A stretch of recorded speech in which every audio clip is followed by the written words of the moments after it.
ఈ వచ్చే ఎలక్షన్స్లో ఈసారి ఎవరు ముఖ్యమంత్రి అయితే బాగుంటుంది? జగన్. ఎందుకు జగన్ కావాలనుకుంటున్నాను? ఎందుకంటే చంద్రబాబు నాయుడు కొన్ని పనులు చేస్తున్నాడు, కానీ మా అంత దూరం పేదవాళ్ళకు రాకున్నాయి. ఏం రాలేదు మీకు? పైన పెద్దవాళ్ళే తీసుకుంటున్నారు. రూములు బిల్లులు, పింఛన్ అయితే మా అమ్మ మా నాన్నకు వస్తున్నాయి, కానీ రూమ్ బిల్లులు పెట్టినాము, అప్లై చేసినాం, కానీ రావడం లేదు. ఎత్తిపోయినాయి. అందరిని అడిగాను, క్యాన్సిల్ అయినాయి, రావడం లేదు. అది ఈ 5 సంవత్సరాల నుంచి ఆయన పరిపాలన ఎలా అనిపిస్తుంది నీకు? చేస్తున్నారు, పెద్దలు తనుకొని పోతున్నారు. మా లాంటి పేదవాళ్ళ కాడికి వచ్చేటానికల్లా కొట్టేస్తున్నారు. సరే, మరి జగన్ వస్తే మీరు హ్యాపీగా ఉంటారా? హ్యాపీగా ఉంటాం. జగనే రావాలని మన సూత్రులు కోరుకుంటున్నా. ఎందుకు అంత కాన్ఫిడెంట్గా జగన్ వస్తే హ్యాపీగా ఉంటామని నేను చెప్పగలను? అంటే నమ్మకం. వాళ్ళు ఏదైనా కానీ వాళ్ళ కుటుంబంలో చేస్తానంటే చేస్తారు, అంతే. వాళ్ళ మాదిరి అబద్ధాలు చెప్పరు. చంద్రబాబు నాయుడు లెక్క చేస్తాలే గీస్తలే అని అట్లా నిలబెట్టి అట్లా చేయరు అనమాట. ఏదైనా కానీ చెప్తే అయిపోయా చేస్తారు ఖచ్చితంగా, నమ్మకంగా. కంట్రోల్గా నమ్మకంగా వాళ్ళంటే వాళ్ళ నాయన కానీ జగన్ కానీ చేస్తానంటే చేస్తారు. వాళ్ళ నాయన కూడా ఒకప్పుడు మస్తుగా చేశారు. జగన్ కూడా చేస్తాడు. సరే, ఈసారి మరి ఎవరిని గెలిపిద్దాం అనుకుంటున్నాను? జగనే రావాలనుకుంటాను. జగనే రావాలి. ఇక్కడ లోకల్ ఎమ్మెల్యే ఆళ్ళగడ్డలో అఖిలప్రియ ఉంది, టీడీపీ పార్టీ. ఆమె పనితీరు ఎలా ఉంది? ఆమె బాగానే చేస్తుంది సార్. ఆమె పర్వాలేదు, బాగానే చేస్తుంది. ఆమె రావాలని మన సూత్రం మళ్ళీ కోరుకుంటున్నాను. జగన్కి వెళ్ళి రావాలని అనుకుంటున్నాను. ఆమె కూడా ఆమె జగన్ పార్టీలోకి మారాలనుకుంటున్నాను. మారాలనుకుంటున్నా. మారితే ఇంకా మాకు ఇంకా మేలు, ఇంకా బాగా చేస్తుంది. ఈ ఆలగడ వేరే ఏరియాలో ఆలమూరులో ఇట్లా చిత్రంపల్లి ఇదల్లా మొత్తం మండలం వల్ల బాగానే చేస్తుంది. పర్వాలేదు. వాళ్ళ నాయన కానీ ఆమె అఖిలప్రియ కానీ వాళ్ళ అమ్మ కానీ బాగా చేసింది. సరే, ఈసారి నీ ఓటు ఎవరికి ఇద్దాం అనుకుంటున్నావు?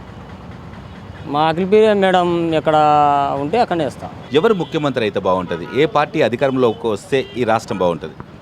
ఇప్పుడున్న పరిస్థితిని బట్టి అనుభవమైన వ్యక్తి ఉంటేనే బాగుంటుందని అభిప్రాయం నాకు. ఎవరు అనుభవం ఉన్న వ్యక్తి? ఇంకెవరున్నారండి అనుభవం ఉన్న వ్యక్తి అంటే? మనకి మోస్ట్లీ గుర్తొచ్చే పర్సన్ మీకు తెలిసిన అతనైనా మాకు తెలిసిన అతనైనా ఒకరే కదా. ఇప్పుడున్న ఎవరు, ఆయన పేరు ఏం లేదా? ఇప్పుడున్న అధికార పార్టీ వాళ్ళే ఉంటేనే బాగుంటుందని నా అభిప్రాయం. సరే, ఓకే. చంద్రబాబు నాయుడు పనితీరు ఎలా అనిపిస్తుంది? ఈ 5 ఇయర్స్లో ఆంధ్రప్రదేశ్ విడిపోయిన తర్వాత ఈ రాష్ట్రం ఎలా ఉంది? అభివృద్ధి పనులు ఎలా ఉన్నాయి? ఆయన చేసిన పథకాలు మీకు ఏమైనా అందినాయా? మీకు కానీ మీ కుటుంబానికి కానీ ఆ పథకాలు ఏమైనా లబ్ధి పొందారా? నేను పథకాలు తీసుకోనీకైతే నేను అనర్హుడిని. ఎందుకంటే నాకు జిఎస్టీ ఉంది, నేను టిన్ నెంబర్తో వ్యాపారం చేసుకున్నాను. మా జిఎస్టీ ఉంది కాబట్టి నేను ఏ పథకాలు నాకు వర్తించవు. గవర్నమెంట్ పథకాలు వర్తించకపోయినా నాకు ఎటువంటి ఇబ్బంది ఏం లేదు. నా కాళ్ళ మీద నేను నిలబడగలుగుతాను. నేను వ్యాపారం చేసుకున్నాను, నాకు వ్యాపారం జరుగుతుంది, ఇబ్బంది ఏం లేదు. నాకు పథకాలు వర్తిస్తాయా లేదని పేదవాళ్ళకి వర్తిస్తే చాలు. నా ఒకటి వాళ్ళకి వర్తించకపోయినా ఏమీ కాదు.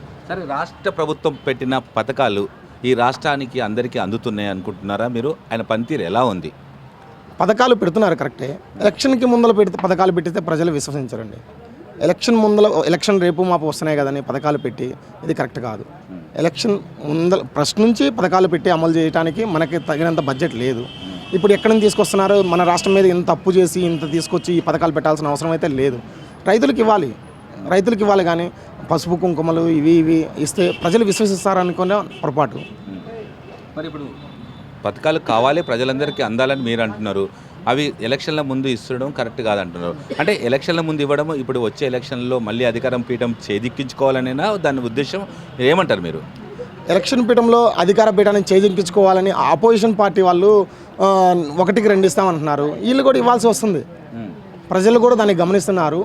ప్రజలు కూడా ఎట్లా ప్రజల తీరు ఎలా ఉంటుంది అనేది రేపు మనం చెప్పలేనిది విషయం. అది ప్రజలు రేపు నిర్ణయించి ఒక 5 సంవత్సరాలు ఒక ప్రతిపక్షంలో కాకుండా 5 సంవత్సరాలు ఒకరికి 5 సంవత్సరాలు ఒకరికి ఇస్తే వీళ్ళు చేసిన డెవలప్మెంట్ ఆగిపోద్ది. వాళ్ళు చేసే డెవలప్మెంట్ మళ్ళీ ఇప్పుడు ఫర్ సపోజ్ చంద్రబాబు నాయుడు గారు ఉన్నారు, రోడ్లు వేపిస్తున్నారు ప్రజెంట్.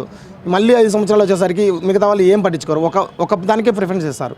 ఈ రోడ్లు అనేది మళ్ళీ మర్చిపోతారు. లాస్ట్ టైం కూడా 2004 ముందర జరిగింది, ఇదే జరిగింది. వైఎస్ రాజశేఖర రెడ్డి వచ్చేసరికి చంద్రబాబు నాయుడు మొత్తం రోడ్లు వేసి పెట్టాడు, అంతా చేసి పెట్టాడు. రాజశేఖర రెడ్డి గారు రోడ్ల గురించి పట్టించుకోకుండా మనకి ప్రాజెక్టుల గురించి దీని గురించి పట్టించుకొని అతనికి కొంచెం మంచి పేరు వచ్చేసింది.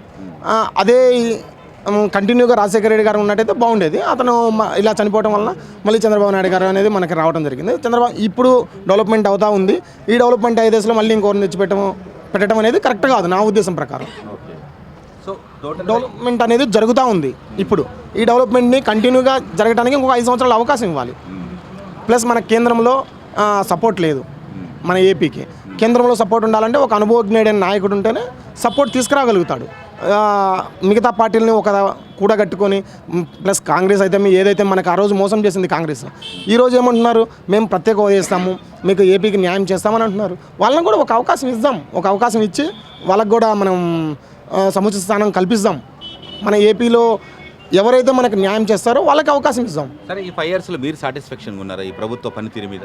నాకు ఇటువంటి ఇబ్బంది లేదండి. వ్యాపారాలు బాగా చేసుకోవాలన్నా, వ్యాపారాలు బాగుండాలన్నా, మనకి వ్యాపారం గురించి ఎటువంటి ఇబ్బంది ఉండదండి. ఈ ప్రభుత్వం వలన కానీ ఏ ప్రభుత్వం వలన కానీ వ్యాపారస్తులను ఇబ్బంది పెట్టరు నేను అనుకుంటున్నాను. సరే, మీరు ఈ ఆంధ్ర రాష్ట్ర ఒక ఓటర్గా నేను ఒక క్వశ్చన్ అడుగుతున్నాను. ప్రత్యేక హోదా గురించి ఈ ముఖ్యమంత్రి ఎంతవరకు కృషి చేశాడు, దానివల్ల ఎంతవరకు వచ్చింది, మీరేమనుకుంటున్నారు? దాని గురించి చెప్పుకుంటా పోతే చాలా అయిద్దండి స్టోరీ. ప్రత్యేక హోదా అనేది చంద్రబాబు నాయుడు గారు చేసింది చిన్న చిన్న పొరపాట్లు. ఎట్లా అంటే ఇప్పుడు ఒక కన్నతల్లి లాంటి నరేంద్ర మోడీ ఒక కన్నతల్లి లాంటి వాడు మన ఏపీకి వచ్చామన్నాడు. నేను ప్యాకేజ్ ఇస్తానమ్మా, నేను ప్రత్యేక హోదా ఇస్తానని ఫస్ట్ చెప్పాడు తిరుమల వెంకన్న సాక్షిగా. చెప్పిన తర్వాత ఏం జరిగింది, అతను వచ్చేసరికి తర్వాత చంద్రబాబు నాయుడు గారు పిలిపించుకొని నువ్వు నా కొడుకు లాంటి వాడివి, నీకు కన్న తల్లికి ప్రతి ఒక్కరు కొడుకు లాంటి వాళ్ళే. అతను ఏం చెప్పాడు, ఇట్లా ప్రత్యేక హోదా కాదు, దానికంటే బెటర్ దాని ఉంటుంది, నీకు ఇస్తే వేరే వాళ్ళు అడుగుతున్నారు, నీకు పెడితే నువ్వు నాకు అభిమానంతో కాబట్టి నేను ప్రత్యేక హోదా బదులు నీకు ప్యాకేజ్ ఇస్తాను. ఆ రోజు అతని మాటలు నమ్మాల్సి వచ్చింది. అధికారంలో ఉన్నాడు, మనకు అన్యాయం చేయడు, ఒక బిడ్డకి ఎప్పుడు అన్యాయం చేయడు తల్లి అనే ఉద్దేశంతో అతని మాటలు నమ్మి ప్రత్యేక హోదా కాదు ప్రత్యేక ప్యాకేజ్ మనకు మేలు అని చెప్పి వినాల్సి వచ్చింది. సరే, ఇప్పుడు చంద్రబాబు నాయుడు ఈసారి ప్రత్యేక హోదా తీసుకొచ్చే దశలో నడుస్తాడని మీరు అనుకుంటున్నారా? 100% నడుస్తాడండి. ప్రత్యేక హోదా అనేది ఒక ఏపీకి జీవనాడి అంతే. సరే, జగన్పై మీ అభిప్రాయం ఏంటి? జగన్ పైన అతనికి బెటర్ దాన్ వ్యక్తి కాదంటలేదు, కాకపోతే ఇంకొంచెం పరిజ్ఞానం కావాలి. నెక్స్ట్ ఈ 5 సంవత్సరాలు కాకుండా నెక్స్ట్ 5 సంవత్సరాల కల్లా కొంచెం ఇంకా బాగా తెలుసుకుంటాడు, ఇంప్రూవ్మెంట్ అవుతాడు. అతనికి వచ్చేసరికి ఇప్పుడున్న దానికంటే బెటర్ దాన్ అవుతాడు. కొంచెం అసెంబ్లీకి వెళ్ళి ప్రతిపక్షాన్నిలో హోదాలో ఉన్నప్పుడు అసెంబ్లీకి వెళ్ళాలి. అసెంబ్లీకి వెళ్ళి అతను ఉన్న అనుభవాన్ని మొత్తాన్ని ప్రతిపక్షం హోదాలో ఉన్నదాన్ని ఇచ్చిందాన్ని ప్రజలు ఇచ్చిందాన్ని గౌరవించాలి. ఫస్ట్ గౌరవించి అసెంబ్లీకి వెళ్ళి అధికార పక్షం చేసే తప్పుల్ని ఎండగట్టాలి. సరే, ఓకే. ఈ ఆలగడ్డ నియోజకవర్గానికి వస్తే మీరు ఇక్కడ ఒక ఓటర్, ఎలా ఉంది ఇక్కడ అభివృద్ధి ఎలా ఉంది? అఖిలప్రియ మీకు అందరికీ ఎప్పటికీ అందుబాటులో ఉంటుందా, ఉండదా? మంత్రి గారు కదండి, అన్ని నియోజకవర్గాలు తిరగాలి. ఒక కర్నూలు డిస్టిక్ మొత్తం తిరగాలి. పర్యాటక శాఖ మంత్రి ప్లస్ ఆమె తిరగాల్సిన చాలా ఉంటవి. ప్రభుత్వ కార్యక్రమాల్లో పాల్గొనాలి, అన్నీ ఉండాలి. కాబట్టి ఓటర్లకు అందుబాటులో లేకపోయినా మాట వాళ్ళ కుటుంబం నుంచి ఎవరో ఒకరైతే అందుబాటులో అయితే ఉంటారు. ఉండరు అనేది కాదు, అందుబాటులో ఎవరొకరైతే ఇప్పుడు కొత్తగా వచ్చిన భార్గవ నాయుడు గారు అయితే ఎవరైతే అందుబాటులో అయితే ఉంటారు. అందుబాటులో లేకుండా ఉండరు అనేది ఉండదు. ఒట్టి మాటలో అందుబాటులో అయితే ఎవరొకరు. అభివృద్ధి అయితే పర్వాలేదండి, జరుగుతుంది, జరగకుండా ఏం లేదు. రోడ్లు కానీ కాలువలు కానీ డ్రైనేజ్ కానీ ఏదైనా ప్రతి ఒక్కటి అభివృద్ధి జరుగుతూనే ఉంది. కాకపోతే ఏంటంటే అభివృద్ధి జరగడానికి అంత ఫండ్స్ ఎక్కడి నుంచి వస్తున్నారు అనేది అర్థం కావట్లేదు. ఎక్కడ వస్తున్నాయి, అసలు గవర్నమెంట్ ఏం చేస్తుంది అనేది అర్థం కావట్లేదు. ఒక సామాన్య బ్రదర్ ఒక చిన్న స్ట్రేట్ క్వశ్చన్, ఈసారి మద్దతు ఇస్తే సీఎంకి ఎవరికి మద్దతు ఇస్తావు, ఇక్కడ ఎమ్మెల్యేగా ఎవరికి మద్దతు ఇస్తావు? నేనైతే అధికార పక్షానికి మద్దతు ఇస్తానండి. ఎందుకంటే వాళ్ళు వస్తేనే డెవలప్మెంట్ అయిద్దన్న ఒక ఆశ, ప్రత్యేక హోదా తెస్తారన్న ఒక హోప్, అంతే. చూడండి, ఇప్పుడు ఎలక్షన్స్ రాబోతున్నాయి, మరి కొద్ది రోజుల్లో ఎన్నికలు జరగబోతున్నాయి మన ఆంధ్రప్రదేశ్లో. ఈ ఆంధ్రప్రదేశ్ ఎలక్షన్లో ఈసారి ఎవరు ముఖ్యమంత్రి అయితే బాగుంటుంది, ఏ పార్టీ అధికారంలోకి వస్తే బాగుంటుందని మీరు అనుకుంటున్నారు?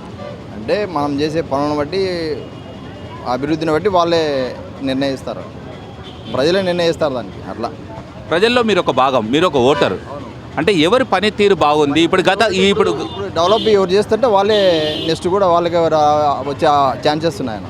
అంటే ఇంతవరకు చేసింది అంటే గత 5 సంవత్సరాల నుంచి ఇక్కడ చంద్రబాబు నాయుడు అభివృద్ధి పనులలో ముందంజలో ఉన్నాడు అని అంటున్నారు. అంటే ఈ 5 సంవత్సరాల అభివృద్ధి పనులు ఎలా జరిగినాయి? ఎన్నో పథకాలు పెట్టారు, మీకు ఏమైనా పథకం అందిందా? మాకేం అందలేదు ఇంతవరకు. పనితీరు ఎలా అనిపిస్తుంది? పనితీరు బాగానే ఉంది, కానీ మాకైతే ఇంతవరకు ఏం అందలేదు. అది విషయం. రాష్ట్రం పురోగతి ఎంతవరకు చెందింది? కానీ మనకైతే ఇంతవరకు మనమేం పెట్టలేదు, అందలేదు మనం ఆ విషయంలో మాత్రం. కానీ నెక్స్ట్ కూడా వీళ్ళు ఇట్లే పరిపాలన ఇస్తే నెక్స్ట్ కూడా వాళ్ళే వస్తుంది. అట్లా మళ్ళీ వాళ్ళే రావాలని కోరుకుంటున్నాను.